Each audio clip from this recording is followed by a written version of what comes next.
আসসালামু আলাইকুম প্রিয় ভিউয়ার্স, আমরা বাংলাদেশে প্রায় প্রত্যেকটি শিক্ষা প্রতিষ্ঠানের ভিডিও আপনাদের সামনে উপস্থাপন করে থাকি।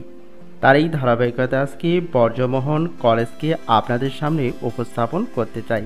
ভিডিওটি ভালো লাগলে অবশ্যই লাইক, কমেন্ট এবং সাবস্ক্রাইব করবেন।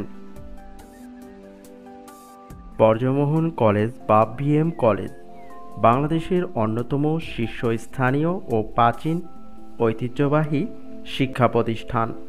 এটি বাংলাদেশের দক্ষিণাংশে বরিশাল শহরে অবস্থিত। 1889 সালে প্রখ্যাত সমাজসেবক, রাজনীতিবিদ ও শিক্ষানুরাগী অশ্বিনী কুমার দত্ত কলেজটি প্রতিষ্ঠা করেন। তখন কলেজটি কলকাতা বিশ্ববিদ্যালয় এর অধিভুক্ত ছিল। সে সময়ে এ কলেজের মান এতই উন্নত ছিল যে অনেকে একে দক্ষিণ বাংলার অক্সফোর্ড বলে আখ্যায়িত করেন। 1965 সালে কলেজটির জাতীয়করণ করা হয় ও বর্তমানে কলেজটি জাতীয় বিশ্ববিদ্যালয়ের অধিভুক্ত। কলেজটিতে স্নাতক সম্মান শ্রেণীতে 22টি বিষয়ে ও স্নাতকোত্তর শ্রেণীতে 21টি বিষয়ে পাঠদান করে থাকে। সর্বশেষ 2014 সালের 10 জানুয়ারি প্রতিষ্ঠাতা বিভাগীয় প্রধান প্রফেসর বিপ্লব কুমার ভট্টাচার্য এর একক প্রচেষ্টায় মাত্র 11 জন ছাত্রছাত্রী নিয়ে পরিসংখ্যান বিভাগে অনার্স চালু করা হয়। প্রফেসর বিপ্লব কুমার ভট্টাচার্য 2016 সালে অধ্যক্ষ প্রফেসর সম ইমানুল হাকিমের নেতৃত্বে উচ্চ মাধ্যমিক শ্রেণী বিজ্ঞান শাখা পুনরায় চালু করেন। কলেজে ছাত্রদের জন্য 3টি হোস্টেল, যেগুলো হলো মুসলিম হোস্টেল, মহাত্মা অশ্বিনী কুমার হোস্টেল, কবি জীবনানন্দ দাশ হিন্দু হোস্টেল রয়েছে। মেয়েদের জন্য 4তলা ভবনের একটি হোস্টেল রয়েছে। কলেজের কেন্দ্রীয় লাইব্রেরিতে মোট বইয়ের সংখ্যা 40,000-এর মতো। এখানে প্রশাসনিক ভবন, লাইব্রেরি ভবন, মুক্তমঞ্চ, শহীদ মিনার, একটি বাণিজ্য ভবন, 4টি কলা ভবন, একটি অডিটোরিয়াম, 4টি বিজ্ঞান ভবন, একটি পরীক্ষা ভবন, কেন্দ্রীয় মসজিদের পাশাপাশি 2টি মসজিদ ও মন্দির রয়েছে এবং 2টি খেলার মাঠ রয়েছে।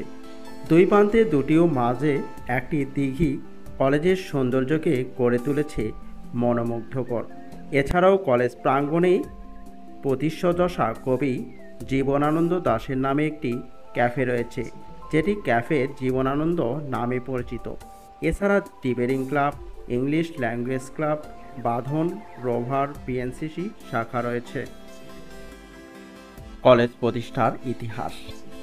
1853 সালে বরিশাল জেলা স্কুল প্রতিষ্ঠার পর থেকে এ অঞ্চলে আধুনিক শিক্ষার ক্ষেত্রে যে নবজাগরণ শুরু হয়, তারই ধারাবাহিকতায় বরিশালের তৎকালীন জেলা ম্যাজিস্ট্রেট বাবু রামেশচন্দ্র দত্তের অনুরোধে 1889 সালের 14 জুন অশ্বিনী কুমার দত্ত তার বাবা ব্রজমোহন দত্তের নামে সত্য, প্রেম, পবিত্রতার মহান আদর্শে 1884 সালে প্রতিষ্ঠিত বিএম স্কুল ক্যাম্পাসে বর্জমোহন কলেজ স্থাপন করেন। বর্জমোহন কলেজ 1889 খ্রিস্টাব্দে অশ্বিনী ভবনে শুরু হয়। 1898 খ্রিস্টাব্দে বিএম কলেজ ও বিএম স্কুল বর্তমান বিএম স্কুল ভবনে স্থানান্তরিত হয়। 1964 সালে ব্রজমোহন কলেজে পুনরায় অর্থনীতিতে অনার্স কোর্স খোলা হয়। 1965 সালের 1 জুলাই কলেজটি প্রাদেশিকরণ অর্থাৎ সরকারিকরণ করা হয়। বঙ্গবন্ধু শেখ মুজিবুরের নির্দেশে 1972 সালের 18 আগস্ট বিএম কলেজকে বিশ্ববিদ্যালয় কলেজ ঘোষণা করা। এ ব্যাপারে মন্ত্রী আব্দুর রব শেরনিয়াবাদ মুখ্য ভূমিকা পালন করে। 1972 সালে সরকারি বর্জমোহন কলেজে বাংলা, রাষ্ট্রবিজ্ঞান, ইসলামের ইতিহাস, হিসাব বিজ্ঞান, ব্যবস্থাপনা, রসায়ন, পদার্থবিদ্যা এই 7টি বিষয়ে অনার্স এবং বাংলা, অর্থনীতি, ইতিহাস ও রসায়নের 4টি বিষয়ে মাস্টার্স কোর্স খোলা হয়। 1975 সালে ইতিহাসে অনার্স কোর্স চালু করা হয়। 1989 সালে ইংরেজি ও মৃত্তিকা বিজ্ঞানে মাস্টার্স প্রথম পর্ব এবং 1900 সালে ইংরেজি, দর্শন, সমাজবিজ্ঞান, উদ্ভিদ বিজ্ঞান গণিত, মৃত্তিকা বিজ্ঞান ও প্রাণীবিজ্ঞান এই 7টি বিষয়ে অনার্স আর গণিতে মাস্টার্স প্রথম পর্ব এবং 1990 সালে ইংরেজি, দর্শন, সমাজবিজ্ঞান, উদ্ভিদবিজ্ঞান, গণিত, মৃত্তিকা বিজ্ঞান ও প্রাণীবিজ্ঞান এই 7টি বিষয়ে অনার্স আর গণিতের প্রথম পর্ব পাঠ্যক্রম চালু করা হয়। 1989 সালের 14 জুন ব্রজমোহন কলেজের শতবর্ষ পূর্ণ হয় এবং 1992 সালের 25, 26 ও 27 অক্টোবর কলেজের শতবর্ষ পূর্তি উৎসব উদযাপিত হয়।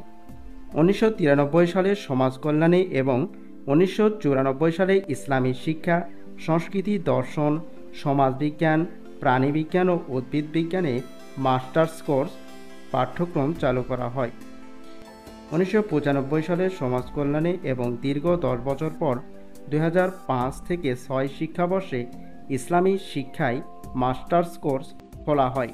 2014 সালে সর্বশেষ পরিসংখ্যান বিভাগ তৈরি করে অনার্স কোর্স খোলা হয়। শিক্ষা সহায়ক কার্যক্রম বাংলাদেশ রোভার স্কাউট, বাংলাদেশ জাতীয় ক্যাডেট কোর, উত্তরণ সাংস্কৃতিক সংগঠন, সাংস্কৃতিক পরিষদ, ব্রজমোহন থিয়েটার, বাঁধন ব্লাড ডোনেশন, সন্ধানী ব্লাড ডোনেশন, ব্রজমোহন কলেজ চলচ্চিত্র সংসদ, ব্রজমোহন কলেজ বিতর্ক ক্লাব।